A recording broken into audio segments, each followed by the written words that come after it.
Olá, sabe, para a gente entender o Brasil de hoje, não dá para começar em 1500. A gente precisa voltar bem antes. A história que a gente geralmente aprende na escola, ela começa com a chegada das caravelas. Mas a verdade é que essa terra, que um dia ia se chamar Brasil, já era um lugar cheio de vida, de cultura e com as suas próprias histórias complexas. É esse mundo que ficou perdido no tempo que a gente vai explorar agora.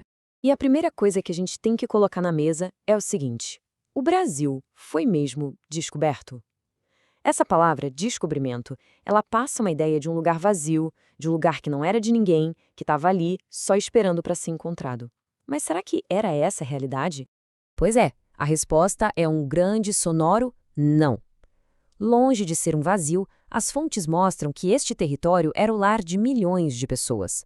Gente organizada em centenas de nações diferentes.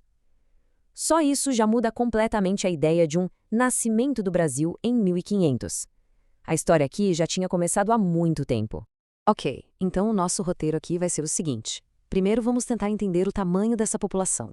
Depois, a gente vai ver quem eram os principais grupos. Em seguida, vamos mergulhar na sociedade tupi, em suas guerras e rituais.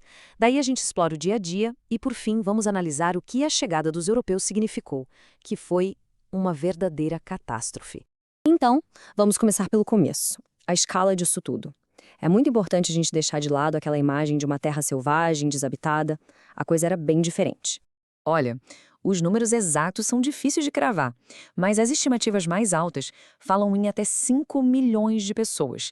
Só para a gente ter uma noção do que isso significa, é um número parecido com a população de Portugal inteiro na mesma época.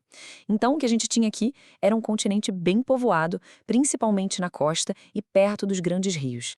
E não era um bloco de gente igual, não. Longe disso. Era uma população incrivelmente diversa. Diferente do que os espanhóis encontraram com impérios Azteca e Inca, aqui não tinha um poder central, um imperador. O que existia era um mosaico de centenas de povos, com línguas e costumes completamente diferentes, como os do tronco Tupi-Guarani e os no Macro-G. E quem dominava o litoral, quem teve o primeiro contato, foram os povos Tupi-Guarani. Certo. Mas quem eram esses nativos? Como é que a gente organiza essa diversidade toda? É bom a gente entender que os nomes e as classificações que usamos hoje são, na verdade, uma tentativa de colocar ordem nessa complexidade. Então, vamos pegar o grupo que dominava o litoral, os Tupi-Guarani. Eles tinham uma palavra para todo mundo que não era como eles: tapuias. Isso não era o nome de um povo específico, não. Era um termo genérico, tipo os outros, os que não falam a nossa língua. Era o jeito deles de se diferenciar dos grupos do interior, que muitas vezes eram seus inimigos. E essa divisão, ela é perfeita para a gente entender como a visão dos portugueses era, digamos, interesseira. Os relatos da época mudavam dependendo da utilidade daquele povo para o colonizador. Os tupinambás, por exemplo, que muitas vezes eram aliados, eram descritos com qualidades positivas. Já os aimorés, que resistiram bravamente, eram pintados como animais da floresta. E isso não era só um xingamento, tinha consequência real.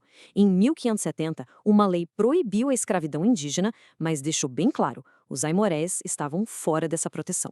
Agora a gente vai mergulhar um pouco mais fundo, especificamente na sociedade tupi, que, como a gente viu, foi a primeira a ter um contrato mais intenso com os portugueses. E aqui tem um ponto fundamental. Para um tupi, a guerra não era para pegar terra ou juntar ouro. Não. A guerra era o motor da vida social.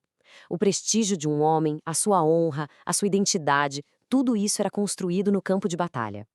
E era uma guerra movida por uma coisa acima de tudo: vingança.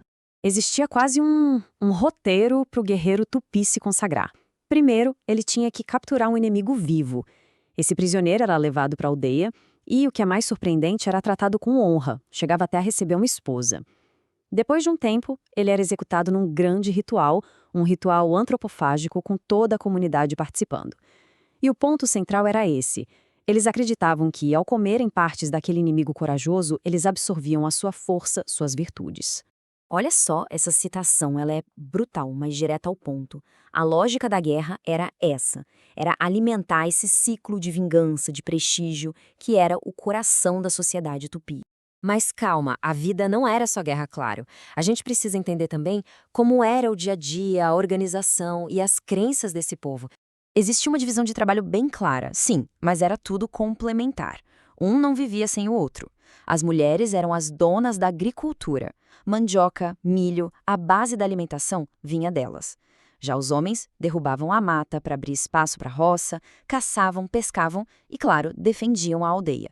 Os dois trabalhos eram absolutamente vitais. A economia deles era o que a gente chama de subsistência, ou seja, eles produziam o que precisavam para viver. A técnica era a da coivara, que é derrubar e queimar um pedaço da mata para preparar a terra para o plantio. Como esse método esgota o solo depois de um tempo, as aldeias precisavam se mudar de tempos em tempos. Isso explica o estilo de vida que era seminômade. E no coração da espiritualidade deles tinha uma busca, uma ideia muito poderosa: a busca pela terra sem mal. Era um lugar mítico, uma terra de abundância, sem doença, sem morte. O paraíso. Era para lá que iam os grandes guerreiros e pajés. Essa busca guiava a vida e até grandes migrações de vários grupos. E aí, em 1500, esse mundo todo que a gente descreveu colide com um outro completamente diferente. E o resultado, olhando pelo lado de quem já estava aqui, foi devastador. Essa frase aqui, de uma das fontes, resume o sentimento de forma cirúrgica.